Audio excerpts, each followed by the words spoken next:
Assalamualaikum warahmatullahi wabarakatuh. Segala puji bagi Allah subhanahu wa ta'ala, Tuhan semesta alam, yang telah mengutus Nabi Muhammad sebagai penutup para nabi dan rasul.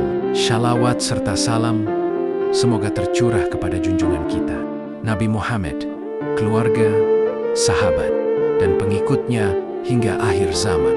Pertama, kehidupan Nabi Muhammad sebelum kenabian. Nabi Muhammad lahir di Mekah pada tahun 571 Masehi, yang dikenal sebagai Tahun Gajah, tahun ketika pasukan bergajah Abraha hendak menghancurkan Ka'bah, namun digagalkan oleh kuasa Allah. Beliau dilahirkan dari seorang ibu bernama Aminah binti Wahab dan ayah bernama Abdullah bin Abdul Muthalib yang wafat sebelum beliau lahir.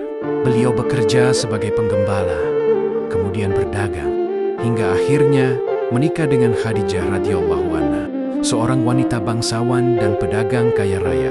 Kedua, turunnya wahyu pertama. Pada usia 40 tahun, Nabi Muhammad sering menyendiri di Gua Hira untuk merenung dan beribadah kepada Allah. Dalam kesunyian itulah, pada bulan Ramadan, wahyu pertama turun melalui malaikat Jibril. Wahyu pertama itu berbunyi, Iqra, Bismi, Rabbika al-Adzi, bacalah dengan nama Tuhanmu yang menciptakan. Peristiwa itu mengguncang hati Nabi Muhammad. Beliau pulang dengan gemetar dan bercerita kepada istrinya, Khadijah, dengan penuh ketenangan. Khadijah meyakinkan beliau bahwa Allah tidak akan menelantarkan seorang hamba yang jujur, dermawan, dan berakhlak mulia. Ketiga, dakwah secara sembunyi-sembunyi. Setelah menerima wahyu, Nabi Muhammad mulai menyampaikan risalah tauhid. Namun dakwah pada awalnya dilakukan secara sembunyi-sembunyi selama kurang lebih 3 tahun.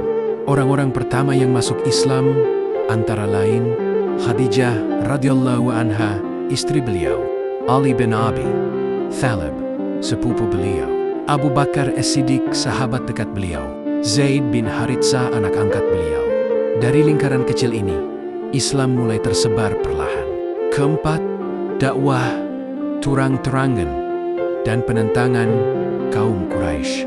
Setelah 3 tahun, Allah memerintahkan Nabi Muhammad untuk berdakwah secara terbuka. Beliau mengajak kaum Quraisy untuk meninggalkan penyembahan berhala dan hanya menyembah Allah yang Maha Esa.